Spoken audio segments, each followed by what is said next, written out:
تاریخ شاہد ہے کہ تصوف کے اس عقیدے نے دوسرے مذاہب پر اثرات مرتب کیے اور اس کی دسترازیوں سے اسلام بھی محفوظ نہ رہ سکا۔ عالم حیران ہو کر پوچھتا ہے اللہ کی کتاب پر مبنی دین میں اتنی تبدیلی کیسے آ گئی؟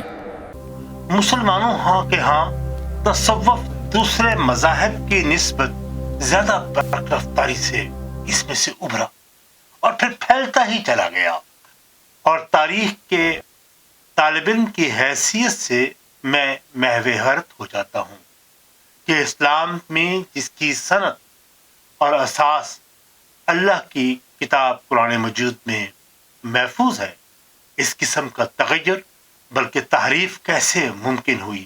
کبھی آپ لوگوں نے اس کے بارے میں سوچا؟ کبھی غور و فکر کیا؟ یا پھر صدیوں سے جاری اس روش نے آپ کی اور ہم سب کی سمجھنے کی صلاحیت کو مفقود؟ حالانکہ وہی جس کے متعلق ہم سب جانتے ہیں، یہ وہ علم ہے جو اللہ کی طرف سے محبوس کردہ انبیاء کو براہ راست ملتا تھا۔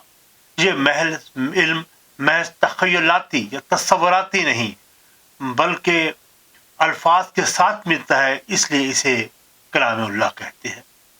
وہ سب قرآن مجید میں درج ہے جس میں تخفیف یا تحریف کا سوچا بھی نہیں جا سکتا۔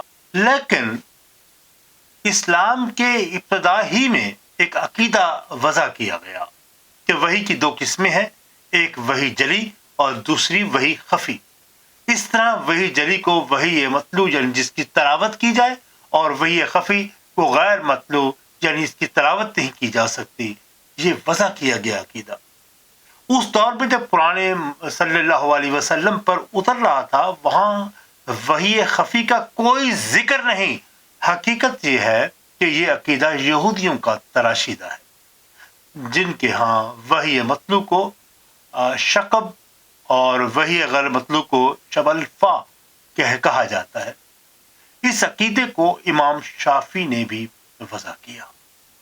اسلام کیونکہ یہ اسکلان کے صوبے میں 150 ہجری کو پیدا ہوئے، اور ہارون، یہ وہ دور تھا جب ہارون رشید کا ایک زمانہ اقتدار تھا، اور اس دور میں سیاسی حوالوں سے تعلق رکھنے والوں کا جو ایک خاص نقطۂ جو نظر رکھتے تھے، اور اس سے میں اس پہ بات تو میں نہیں کروں گا کہ بات میں بڑی لمبی ہو جائے گی، تو میں اتنا ہی کہوں گا کہ یہ ایک خاص مکتبہ فکر کے ہارون رشید کے دور میں ایک شورشیں ابھری، نئے نئے نظریات ابھر رہے تھے، اور پھر وہ جو مرکز تھا وہاں وہ شیعوں کا مرکز کہا جاتا ہے، اس لیے امام شافعی پر تشیع ہونے کا بھی الزام عائد ہوتا ہے۔ ان کا مصر میں 204 ہجری میں انتقال ہوا، اور وحی کے حوالے سے انہوں نے ہی دو اقسام کی صنعت کو ایک روایت وضع کی، جس میں کہا گیا کہ رسول اللہ صلی اللہ علیہ وسلم نے فرمایا کہ مجھے الکتاب دی گئی ہے اور اس کے ساتھ مسل اور کچھ مسئلہ میں ہے، اور اس بات کو عقیدہ کی بنیاد رکھنے میں یہ کہا گیا تحقیق اور تثبیت کے بعد حدیث کا مقام وہی ہے جو قرآن عزیز کا ہے، فی الحقیقت اس کا انکار۔ انہوں نے کہا کہ ایمان اور دیانت پر وہی اثر ہے جو قرآن کے انکار کے بعد ہوتا ہے۔ وحی کی ان دونوں قسموں میں فرق نہ کرنے کے باوجود ایک عقیدہ یہ بھی وضع کیا گیا کہ نبی صلی اللہ علیہ وسلم پر وحی جلی تو باللفاظ یعنی الفاظ کے ساتھ نازل ہوتی تھی، لیکن وحی خفی جو ہے وہ خیالات کی شکل میں القا ہوتا تھا، اور الفاظ حضور کے اپنے ہوتے تھے، اور اس وحی کو الہام کہا جاتا تھا، اور یہ الہام ہے جس کے متعلق کہا گیا کہ اس کا سلسلہ رسول اللہ کے بعد جاری ہے اور قیامت تک جاری رہے گا، بلکہ یہی عقیدہ تصوف کی بنیاد قرار پایا ہے۔ آپ بات کو سمجھ تو گئے ہوں گے نا؟ اسلام کے ابتدائی دور میں تصوف یا صوفی کا کوئی لفظ نہیں ملتا۔ ویسے بھی صوفی کے لفظ پر ابھی تک تحقیق صحیح بھی نہیں ہوئی۔ اس کا ماخذ کیا ہے، اس کا ماخذ دراصل کی حقیقت کیا ہے، اس کے متعلق قیاس سے آرائیاں کی جاتی ہیں۔ کچھ کہتے ہیں کہ اصحاب صفا جو مسجد نبوی کے میں ایک چبوترے پر درویشوں کی زندگی کچھ لوگ صحابہ کرام بسر کر رہے تھے، وہ صوفی تھے، اور لفظ صوفی کو صفا سے منسوب کرتے ہیں لوگ کہ صحابہ کرام، حالانکہ صحابہ کرام مردان مجاہد تھے اور وہ دنیا سے غافل نہ تھے اور نہ ہی وہ درویش تھے، وہ مجاہد تھے۔ اسے یونانی لفظ صوفیہ قرار دیتے ہیں جس کے لغوی معنی عقل اور خرد سے ہے۔ اکثریت اس بات پر متفق ہے کہ لفظ صوفی صوف سے مشتق ہے، جس کے معنی ہے کہ موٹی اون کے کمبل کے ہیں، اور اس کے ماخذ کچھ بھی ہو، لیکن یہ بات طے ہے کہ مسلمانوں میں تصور بہت بعد میں آیا۔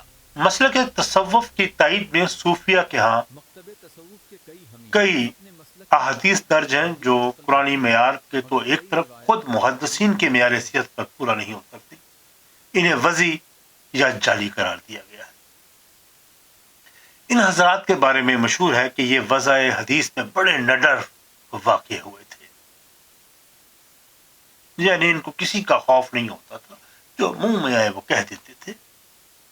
مثلا حدیث کی ایک مستند کتاب صحیح مسلم کے مقدمے میں درج ہے کہ محمد بن یحییٰ بن سعید القطان کہتے ہیں کہ میرا باپ یحییٰ نے صالحین سے زیادہ کسی کو حدیث کے معاملے میں جھوٹ بولتے نہیں دیکھا۔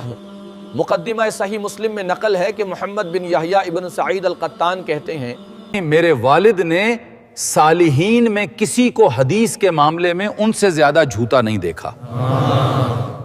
ابو مسلم کہتے ہیں کہ جھوٹ ان کی زبان سے یوں ہی جری ہو جاتا تھا، چاہے ارادہ بھی نہ ہوتا۔ امام مسلم نے بھی ان پر بہت واضح طور پر جھوٹ کا حکم لگایا ہے۔ صوفیہ کو اس زمانے میں اہل خیر یا صالحین کے نام سے پکارا جاتا تھا۔ ابو مسلم کہتے ہیں کہ جھوٹ ان کی زبان سے اس طرح جاری ہوتا تھا، چاہے وہ جھوٹ نہ بھی بولنا چاہے تو لیکن جھوٹ فوراً جاری ہو جاتا تھا ان کے منہ سے۔ اس طرح امام مسلم نے بھی انہیں بڑی وضاحت سے جھوٹا قرار دیا، کیونکہ قرآن اور حدیث میں تصوف اور صوفی کے الفاظ تک موجود نہیں، اور نہ ہی تاریخ سے ثابت کیا جا سکتا ہے کہ اس دور میں صوفیوں کا کوئی وجود تھا۔ تاریخ میں پہلی بار ابو ہاشم بن شریک صوفی کے نام سے مشہور ہوا، جو کوفے کے رہنے والا تھا، اور وہاں سے 140 ہجری میں رملہ، یہ فلسطین میں ایک علاقہ ہے، یہاں اس نے بسیرا کیا اور وہاں پہلی خانقاہ قائم کی، اور وہیں 160 ہجری میں اس کا انتقال ہوا۔ تاریخ میں بہت سے اشخاص کے ساتھ یہ لقب صوفی پڑھنے میں آتا ہے، ان میں جابر ابن عیان، صالح ابن علوی، ابراہیم ابن بشار خراسانی، ابو جعفر مشہور ہے۔ مغرب سے تعلق رکھنے والے محققین حارث بن اسد المجاسی، وہ 160 میں پیدا ہوئے اور 225 میں ان کی ڈیتھ ہوئی، کو مقدعین صوفیہ کا سرخیل قرار دیا جاتا ہے۔ صوفی مسلک سے وابستہ لوگ دعویٰ کرتے ہیں کہ تصوف کے عقائد اور مسلک کو خود اختراع نہیں کیا، بلکہ باطنی طور پر یہ ان کا دعویٰ ہے کہ باسلسلہ کار رسول اللہ سے فیض حاصل کیا تھا۔ چونکہ اس کا نظریہ کا پرچار ایران سے ہوا، اس لیے حضرت علی کا نام نمایاں طور پر لیا جاتا ہے۔ انہیں شاہ ولایت کے لقب سے سرفراز کیا گیا، مثلا جس میں کہا جاتا ہے کہ حضرت جنید جو مرید تھے، حضرت سری سختی کے مرید تھے، حضرت جو کرخی کے مرید تھے، حضرت داؤد تائی کے مرید تھے، اور وہ مرید تھے حضرت حبیب اجمی کے، اور وہ مرید تھے حضرت خواجہ حسن بصری کے، اور حضرت خواجہ بصری کے حسن بصری کے بارے میں کہا جاتا ہے کہ وہ مرید تھے حضرت علی کے، جنہوں نے یہ باطنی علوم رسول اللہ سے حاصل کیا تھا۔ یہ ایک روایت بنائی جاتی ہے، حالانکہ تاریخ میں اس کا کوئی ثابت نہیں کر سکتا کہ حضرت بصری کی ملاقات حضرت علی سے ہوئی، تاریخ سے ثابت نہیں کر سکتے۔ اس کے برعکس اس امر کے شواہد ملتے ہیں کہ حضرت حسن بصری نے کچھ کہا جاتا ہے کہ حضرت حسن بصری نے حضرت معاویہ اور حضرت علی کی جنگ میں لوگوں کو غیر جانبدار رہنے کی تلقین کی، اور حکام وقت کی اطاعت تائید کرتے تھے کہ لیکن ان کی پیدائش کے حوالے سے جو تاریخ بتائی جاتی ہے وہ مشکوک ہے، یعنی ان کی پیدائش کا سال 21 ہجری بیان کیا جا رہا ہے۔ اس اعتبار سے حضرت علی اور حضرت معاویہ کے درمیان جنگ کے وقت ان کی عمر پھر 16 سال بنتی ہے۔ مگر بہت سے محققین کے نزدیک تاریخ سے یہ بات ثابت نہیں ہوتی کہ حسن بصری کی ملاقات حضرت علی سے یقینی طور پر ہوئی ہو۔ اور اس چھوٹی سی عمر میں اتنے بڑے معاملے میں لوگوں پر وہ کیا اثر رکھ سکتے تھے؟ صوفیوں کے دعووں کے مطابق زمان اور مکان تو ان کے سامنے کوئی حیثیت نہیں رکھتا۔ یہ بیٹھے بیٹھائے چٹکیوں میں لمحوں میں وہ کر جاتے ہیں جس کا احاطہ علم میں لانا عام انسان میں ممکن ہی نہیں۔ اور اس دعوے کی حیثیت سائنٹیفک دور میں مذاق سے زیادہ اور کچھ نہیں۔ لیکن کیا کریں، مریدان وفا اپنے پیر کو ہواؤں میں اڑاتے ہیں اور پلک جھپکتے مکہ اور مدینے میں پہنچا دیتے ہیں۔